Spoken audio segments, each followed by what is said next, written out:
Meio-dia, 2 minutos, a gente fala agora de economia, porque o agronegócio deve crescer 5% até o fim deste ano aqui no Brasil.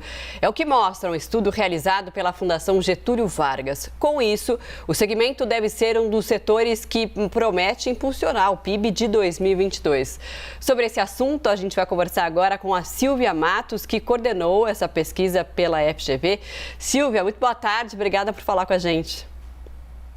Bom, boa tarde a todos. É um prazer participar dessa nossa conversa sobre a economia brasileira. Silvia, qual que é o fator principal que explica essa boa expectativa para o agronegócio brasileiro? Bom, sem dúvida, né? O ano passado sofremos muito com a crise, né, hídrica e também, né, crise relacionadas, né, ao clima em geral, não só seca, falta de chuva, mas também geada. E tudo indica que esse ano o clima será mais favorável. Isso é um fator muito importante para o setor da agropecuária, né? Nós percebemos esses dados bem negativos no ano passado. E a agropecuária, apesar de ter uma parcela pequena, né, no PIB como um todo, apenas 5%, o agronegócio como um todo tem 25% da atividade econômica. Então, quando a gente consegue produzir mais no campo, a gente tem mais, né, processamento de alimentos, a indústria se favorece, a indústria relacionada ao setor, a gente exporta muito esses itens, também tem a demanda doméstica, então em toda a cadeia, né, e que felizmente, né, se o clima, né, tudo indica que o clima será favorável, as expectativas, né, do IBGE em relação às safras serão muito, né, vai ter um aumento de quase 15% nas safras, né, desse ano relacionado ao ano passado. Então esse é um fator diante, né, de tantas notícias negativas. A gente espera que realmente São Pedro ajude e a gente possa ter pelo menos, né, um resultado menos negativo da atividade econômica esse ano. Ô Silvia, é um prazer falar contigo, aqui é o Evandro. Apesar, né,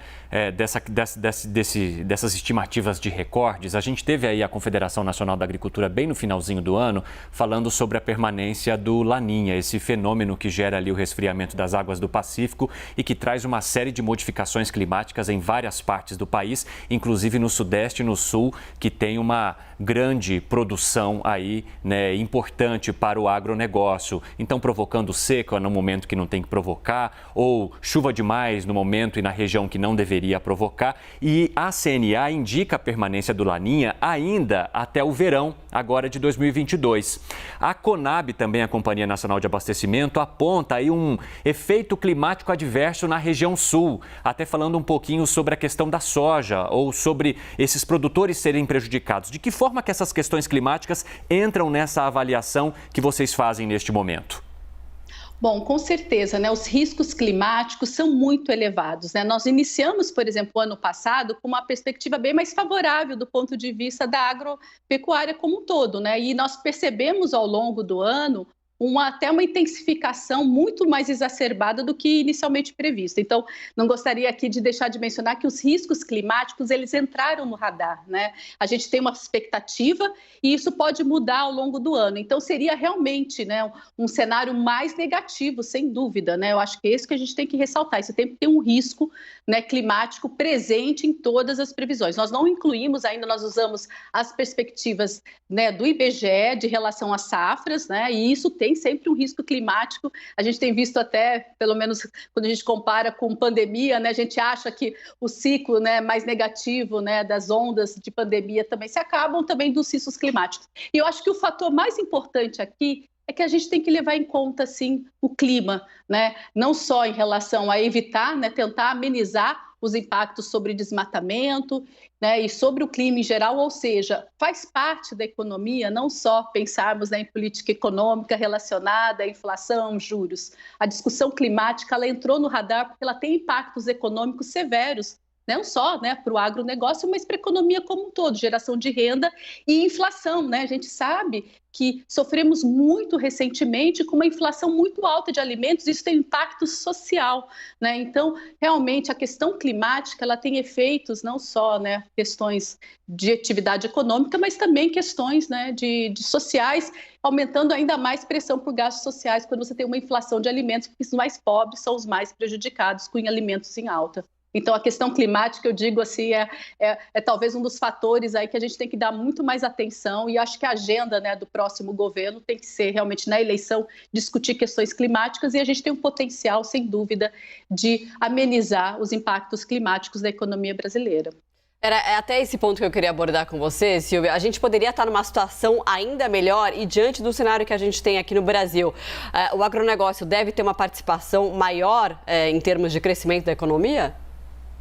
Não, sem dúvida, eu acho que o próprio agronegócio já coloca, né, nas suas decisões, né, de investimento questões ambientais. Nós vimos em diversas frentes, né, que o agronegócio hoje ele é um agronegócio que depende, né, essencialmente do clima. A gente sabe que chuva é algo essencial, né, para qualquer atividade do agronegócio. A soja depende disso, o cerrado depende de um regime de chuvas mais estável. Ou seja, a gente tem que olhar a Amazonas, né, a região da Amazônia, mais como um lugar que talvez não dê tantos resultados econômicos do ponto de vista local, mas do ponto de vista climático. Então, eu acho que a mensagem é importante que se a gente tiver, enfim, períodos, né, que possam ter muitas instabilidades climáticas, os impactos econômicos serão severos, e o Brasil, com certeza, sofre, né, nesse aspecto, e o setor produtivo como um todo tem que levar em conta não só os investidores, mas o próprio setor produtivo, e com certeza o governo também pensando nessas questões para tentar amenizar os impactos, não só o Brasil e o mundo como um todo. Essa é a tendência mundial, e talvez a pandemia tenha acelerado ainda mais a necessidade de preocupação ambiental, e a gente tem visto isso, né, não só no Brasil e no mundo. Mas, por enquanto, a gente espera ainda, né, cenário mais favorável, mas os riscos climáticos são elevados. Eu acho que essa é a grande mensagem que devemos dizer aqui para todos, né? Eles existem e eles, infelizmente, podem mudar esse cenário que poderia ser bem favorável para a economia brasileira. Ô Silvia, nesse monitoramento que vocês fizeram na Fundação Getúlio Vargas, de que forma que o agronegócio, então, né, com essa possibilidade de crescimento, de ajudar a dar uma segurada ali no produto interno bruto, ele também vai ajudar a segurar a onda de quais outros setores que possam ter desempenhos piores em 2022? Infelizmente, né, as notícias não são favoráveis para a economia brasileira como um todo, né? A gente sabe que o legado de 21 foi muito ruim, né, em várias frentes para 22, uma inflação muito alta. Nós vamos conviver com taxa de juros muito elevadas, crédito caro. Então, toda a parte de demanda por bens, como a gente diz, né, bens duráveis, ainda sofrendo impacto das cadeias, né, de valor, ainda sofrendo questões de oferta, preços de insumos elevados. Então, há ainda uma visão ainda muito negativa, né, com a produção de bens em geral, e a produção de, né, toda a parte de serviços ainda tem algum espaço para crescimento, porque sofreu muito com a pandemia. Mas todo esse impacto macroeconômico negativo na geração de renda e emprego reduz a demanda. Então, a gente tem, né, um freio de mão puxado na atividade econômica como um todo.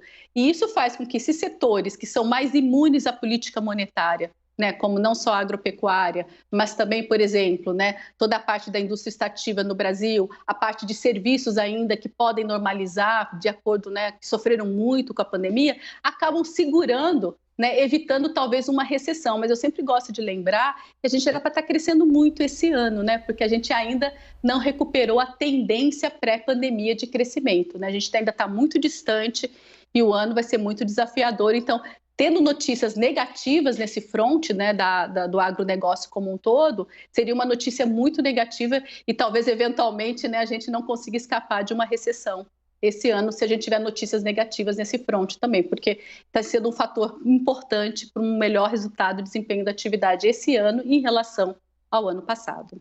Bom, Silvia Matos, né, que coordenou essa pesquisa que aponta aí um crescimento de 5% no agronegócio em 2022 e a gente espera que isso se confirme e que o clima, principalmente, permita que isso se confirme. Obrigado, viu? Você que é pesquisadora da Fundação Getúlio Vargas. Até a próxima.